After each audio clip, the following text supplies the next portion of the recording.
문재인 전 대통령이 지금 양산 사제에 내려가서 있지 않습니까? 잊혀진 사람으로 되겠다. 뭐 저녁 노을처럼 살겠다. 보통 사람으로 살겠다고 하는데 거기 가서 지금 내려간 지가 5월 10일 아닙니까? 며칠이나 됐습니까? 그러면은 문재인 정권 5년 동안에 많은 고초를 받은 사람들이 어느 정도 좀 한풀이를 하도록 자기도 그 수인이라고 하지 않습니까? 인내를 할 그런 건 있어야 하는데 자기는 직접 뭐 SNS에 한번 올리기는 했습니다만은 딸을 앞세우고 또 친문 의원들 앞세워가지고 이렇게 고소 고발까지 하고 이 난리 법석을 치고 거기다 집시법까지 이렇게 개정한다고 하고 있지 않습니까? 이게 옳은 처사입니까? 저는 이게 그 본인들이요. 본인들에게 그 한 걸 되돌아봐야 됩니다. 옛날에 이명박 대통령이 그 퇴임하자마자요. 집 앞에서 이게 번갈아가며 릴레이로 계속 1인 시위를 했었어요. 그러니까요. 딱 퇴임하는 날부터 이게 구속되는 날까지 하루도 안 빠지고 비가 오나 눈이 오나 전부 이게 시위를 했고요. 그리고 이제 그 다스 수사할 때 있잖아요. 그때 노년역부터 MB 집이 노년역에서 가깝습니다. 노년역부터 이게 뭐 지새끼 잡기 특공대인가? 그 이름도 이게 뭐 MB를 지박이라고 그랬잖아요. 그 지박이 잡는 특공대를 뭐 만들어 가지고 14번인가 엄청나게 매일 그 도로가 마비될 정도로 이게 집회를 했습니다. 근데 그때 서울시장 노던 있잖아요. 박영선. 그때 박영선이가 뭘 했습니까? 야, 시위를 잘한다고 이게 고무 격려하면서 시위를 얼마나 찬양했습니까? 그때 문재인도 마찬가지예요. 문재인도 이게 이런 거 의사표시 욕하고 뭐 시위하는 거는 양념 아니냐? 민주주의에 이렇게 필요하다. 양념이 필요하다. 이게 문재인이가 한 말입니다. 지금요, 양산에 간 시위대 있잖아요. 제가 보기에 법을 어긴 사람 한 명도 없습니다. 그러니까. 집시법에 법을 어긴 사람 한 명도 없어요. 다 이게 합법적인 테두리 내에서 정당하게 의사표현을 하고 있는 거죠. 이걸 가지고 고발을 4명이나 했잖아요. 지금 문재인이가. 그것도 이게 살인, 방화, 협박으로 무시무시한 죄로 언제 자기를 죽인다고 했냐고. 죽인다고까지 안 했단 말이에요. 살인, 방화, 협박부터 4명 고소하고 문다인은 우리가 지금 이렇게 같이 가지고 꼭 생지, 지새끼처럼 같이 있다 하더라고. 집안에 갇힌 생쥐꼴이라고. 생지라 했잖아. 와, 자기들이 이명박 대통령 보고 지새끼라고 계속 하더니 이제 자기가 생지라고 인정하는 거야. 생지처럼. 문재인도 무슨 또 느닷없이 반지성 찾으면서 그러니까요. 이 작은 마을에 평온을 깨고 있다 이렇게 또 SNS에다 올렸지 않습니까? 그래서는 본인들이 한 과거를 되돌아보면 이렇게 그 반성을 좀 먼저 하고 그러고 이게 이제 뭐 해야지. 너무 이게 자기들이 한 짓은 잊어버리고 지금 이게 마치 시대들이 폭동 것처럼 공개하는 거 있잖아요. 이게 첫째 문제고 그 다음에 두 번째 하나만 더 지적하면 지금 이게 국회의원들이 문재인 지키려고 법을 많이 만들어. 대표적인 게 정청래라고 있잖아. 정청래 있죠. 와, 정청래. 이 불교계에서 봉이 김선달애가 불교계에서 인간 이하로 취급하는 정청래라고 있잖아요. 뭐라 했냐면 이게 전직 대통령 집 근처 100m는 집회하지 말자. 집시법을 지금 정청래 뭐 한병도 윤영찬 뭐 이런 사람들이 내놓은 거 아니에요? 개정안을? 그러니까 그 중에 한병도는 좀 이따 보고 정청래는 이게 전직 대통령 집 100m 이내에 시위하지 말자. 자, 정청래. 제가 물어보면 너 전두환 노태우 집 앞에서 시위한 사람은 뭘 할 거냐고. 전두환 노태우는 전직 대통령이 아닙니까? 전두환 노태우 집 앞에서 좌파들이 얼마나 그때 출석할 때 시위하고 데모하고 했습니까? 그때 전직 대통령 집 앞 100m 이내 시위하지 말자? 그러면 이게 문재인만 전직 대통령이냐 말이에요. 그러니까요. 문재인만 대통령이 이 말도 안 되는 지금 법을 만들고 특히 한병도라고 있잖아요. 청와대 정무수석이가 지금 송철호 사건의 주범입니다. 송철호 사건의 주범 중에 하나입니다. 지금 재판받고 있죠. 재판받고 있죠. 이 사람이 발의한 거 보니까 문재인 집하고 똑같이 묘사해놨더라고. 문재인이가 고발한 거 있잖아. 예. 그걸 그대로 법에다가 옮겨놨어요. 집 앞에서 뭐 명예훼손 모욕하면 안 되고 집 앞에서 정신과 치료받도록 이래 하면 안 되고 문재인이가 고발한 고발장 있죠. 예. 요걸 그대로 법으로 옮겨놨더라고. 그러면 이게 법이라는 게 어떤 특정 1인을 위한 위인설법, 1인을 위한 법은 아니잖아요. 예. 법이라는 거는 이게 일반적 추상적으로 누구한테나 공평하게 적용되는 게 법이잖아요. 그러면 이게 문재인 보호법, 이게 법입니까? 이게 법이 아니란 말이에요. 자기들에게 이때까지 집회 시위 때문에 얼마나 이게 피해 본 사람들이 많은데 문재인 하나를 위한 법을 만든다? 이것도 이게 말이 안 되는 이런 게 지금 이 법을 추진하고 있는 거예요. 그러니까요. 그래서 뭐 최근에 일부 언론에서 좀 전직 대통령에 대한 애우는 아니지 않느냐. 일부 언론에서 그렇게 지금 분위기를 뭐라고 하고 있지 않습니까?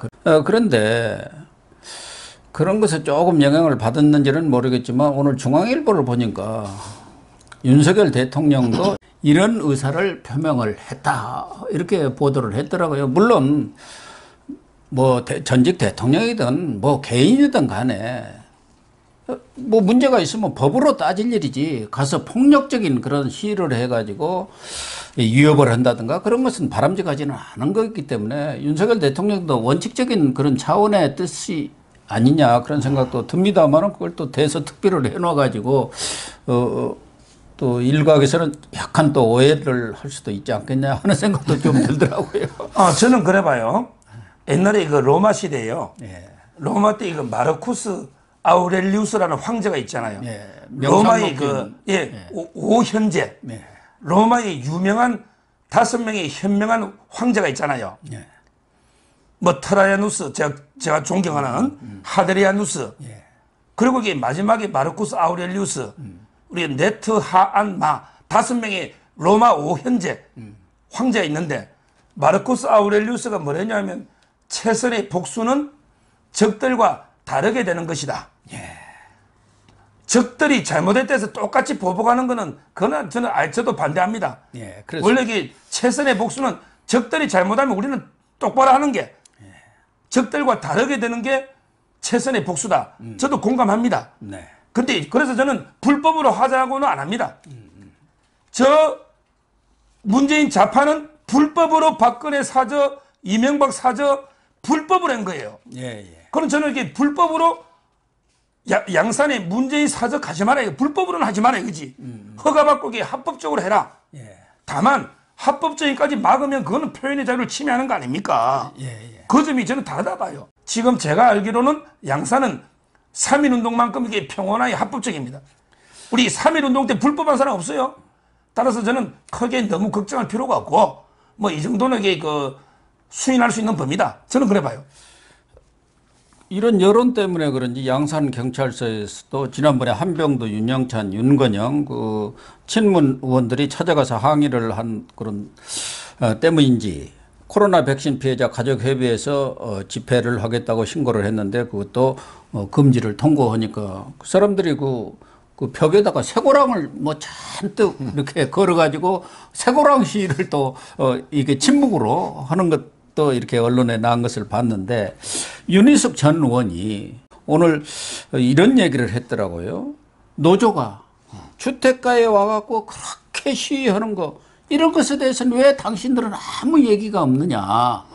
저 민주당 요 친문 의원들 또 민노총 기업이 다 최근에 화물 연대인가 거기서 지금 어디 소주 회사 그 정문까지 막아가지고 아예 그냥 통로를 막아버렸잖아요. 그런 일들이 지금 부지기수로 이 문재인 정권에서 일어났던 거 아닙니까? 민노총 시위에 대해서는 경찰들도 아예 모른 척하고 있지 않습니까? 그래서 왜 일반 국민들은 야만 속에서 고통을 받게 당신들은 방치를 하고 양산 사저만 평화로운 세상에 대해야 하느냐. 이렇게 윤희숙 전 의원이 아주 뼈 때리는 지적을 했더라고요. 지금 이게 용산도 그래요. 용산. 예. 제가 주말마다 이제 이거 방송 때문에 용산을 지나가면 노조 때문에 이게 지금 길이 엄청나게 막힙니다. 말도 못해요. 매주 토요일마다 이게 노조가요. 지금 이게 용산이 해석이 대통령실이잖아요. 예. 이게 대통령의 관저 사저면 100m 이내 대모를 못해요. 근데 이제 사저가 지금 서초동에 있잖아요. 아직 이사를 못 왔잖아, 윤석열 대통령이. 그러다 보니까 이게 집무실이라 해가지고 막 그 앞에까지 바로 이게 시위를 매일 하거든요. 예. 근데 저는 가장 심한 게 바로 이런 노조입니다. 예. 우리나라의 불법 시위의 99.9%는 전부 이게 노조 아닙니까? 노조. 민노총. 이 노조 때문에 일을 할 수가 없는 거예요. 따라서 저는 자꾸 이 좌파들이나 민주당 의원들이 법 만들려면 그럼 이게 가장 법의 피해자는요, 아마 민노총이 될 겁니다. 만약에 뭐 정청래 법이라든지 여러 가지 법이 있을 거 아니에요. 예. 특히 아까 이제 그런 식으로 이게 표현의 자유를 제한하는 법을 만들면 앞으로 그 법은 민노총에도 적용될 거 아닙니까? 그럼 이게 민노총도 뭐 시끄럽게 소음이나 또 이게 타인의 명예훼손 모욕 아무것도 집회를 못하게 되면 결국에 자기 발등을 찍을 겁니다. 아마 민주당이. 따라서 저는 그런 입법은 이게 막아야 되고 통과되면 오히려 이게 문재인 하나 구하려다가 자기들에게 좌파 민노총이나 우리 지지를 잃게 되는 이런 게 자기 발등 찍는 결과가 될 거로 봐요.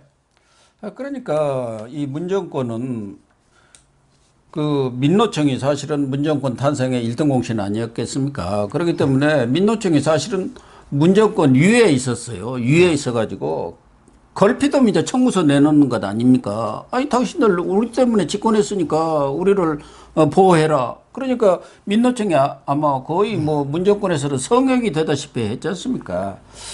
그래서 이런 민노총의 행태에 대해서도 윤석열 정부에서는 좀 단호하게 뭐 정당한 법 내에서 이렇게 시위를 한다든가 뭐 단체 교섭을 하는 거 그 자체야 뭐라고 할 필요는 없는 거지만 지금 말하는 것처럼 기업이라든가 대기업 뭐 또 이런 건설 현장마다 가가지고 일감 안 주면은 뭐 아예 일을 못하게 막아버리지 않습니까? 예.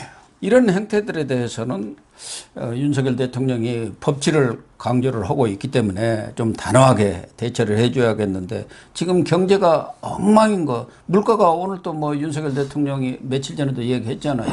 지금 지방선거 이긴 거 얘기할 상황이 아니다. 경제 위기에 태평권에 들어가 있다. 그래 물가가 5, 6%까지 올라가는데 화물연대는 곧 내일부터인가 뭐 총파업에 들어간다고 그러고 있네요. 그러니까요. 결국 이제 그 표현의 자유라는 게요. 우리가 유명한 게 미국의 속담이 있습니다. 격언. 예. 법의 격언을 보면 상대방이 코만 때리지 않으면 두 팔을 마음대로 흔들 자유가 있다. 물론 이게 상대방이 코까지 때리면 안 됩니다. 예. 그만 아니면 이게 두 팔을 흔들 자유가 있는 거예요. 저는 양산에 시위하는 분들이 문재인의 코까지 가 때려버리면 안 되지. 네. 코를 때리면 뺨을 때리거나 이러면 안 돼요. 근데 그게 아니고는 집회의 자유가 있고요. 다 이게 시끄럽다는데 소음도 기준이 있습니다.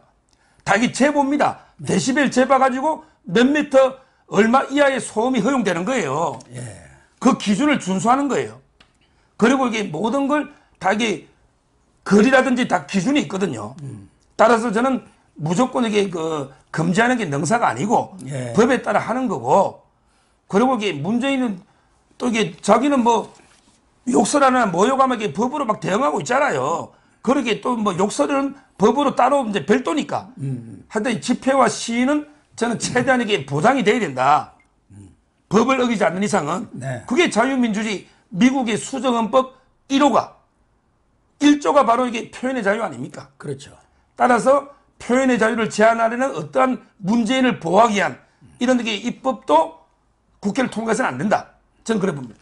그렇습니다. 무엇보다도 문재인 전 대통령이 양산에 내려갔으면은 어느 정도 자기가 저질렀던 그런 문제들에 대해서 그런 시위가 있으리라는 것은 예상이 됐을 거고 그런 정도는 그래도 수인하고 참아내는 게 그게 전직 대통령이 해야 할 일이지 뽀로로 가서 그 사람들 시끄럽게 좀 떠든다고 그것도 뭐 집시법 하나도 어기지 않고 그 소음도 그 데시벨 이내에서 지금 하고 있지 않습니까? 그러니까 경찰도 그걸 막지를 못한 거 아니에요. 그런데 그 사람들을 뭐 어마어마한 혐의로 4명이나 지금 고소를 해놓은 거 아닙니까? 전직 대통령이 이런 짓을 했어야 되겠습니까? 그게 제일 문제인 것 같아요. 그러니까요. 지금 이게 문재인가 고소한 게 전부 다 명예훼손하고 모욕, 그 다음에 이거 협박이거든요. 근데 제가 누누이 말하지만 이게 문재인과 훼손당할 명예가 뭐가 있냐 말이에요. 아니 문재인 보고 뭐라고 욕을 하든 너 이게 북한의 앞잡이야? 어? 뭐라고 이게 욕을 하든 뭐 그게 다 진실인데 훼손당할 명예 자체가 없잖아요. 문재인 보고 그러고 이게 뭐 욕을 좀 한다 해서 뭐 어벙이다 뭐 침해다 욕을 한다 해서 이게 무슨 모욕입니까? 박근혜 대통령은 닭대 가리고 뭐 지새끼 MB 그랬잖아요. 그런 게 대통령까지 지낸 사람은 수인할 수 있는 거예요. 전도 안 보고 대머리라고 한다 이게 모욕이 됩니까? 고영주 변호사는 문재인한테 빨갱이 나겠는데 대법에서 그 무죄 판결 났죠. 그러니까 명예훼손과 모욕 자체는 성립할 수가 없고요. 그다음에 그 협박이거든요. 근데 우리가 싸우다 보면 야 너 두고 보자 너 죽여버린다 뭐 이런 말 많이 하죠. 근데 실제 살인을 하겠다는 실행하겠다는 의사는 아니잖아. 그렇죠. 이걸 살인의 협박이다? 이게 과잉 고발 아닙니까? 홧김에 뭐 죽이는 무슨 말을 못해요. 따라서 그걸 가지고 협박이다? 이렇게 하는 거는 과하다. 저는 이렇게 보는 거죠. 그렇습니다. 아무튼 뭐 문재인 전 대통령이 양산에서 그렇게 시끄럽다면 아까 서 변호사님이 권유한 대로 의왕에 와서 아주 뭐 다 그 경호해가지고 조용한 데 있지 않습니까? 거기 와서 살면 되지. 그러니까요. 예. 제가 항상 누누이 말하지만 새로 이게 인테리어 할 필요도 없잖아요. 예, 이미 뭐 인테리어가 전직 대통령 예우에 맞게 무료 급식 아닙니까? 세 평 반, 뭐 네 평 해가지고 그 책장도 하나 두고 TV도 하나 있고요. 그날 이게 MB가 이제 곧 나올 거 아닙니까? 박근혜 대통령이 나왔잖아. 그대로 이게 써면 되는 거예요. 그 인테리어 비용도 안 든다니까? 그대로 이렇게 바꿔가지고 두 군데 써면 되니까 저는 그게 해결로 봐요. 일단 뭐 그 문제는 이렇게 정리를 하고요.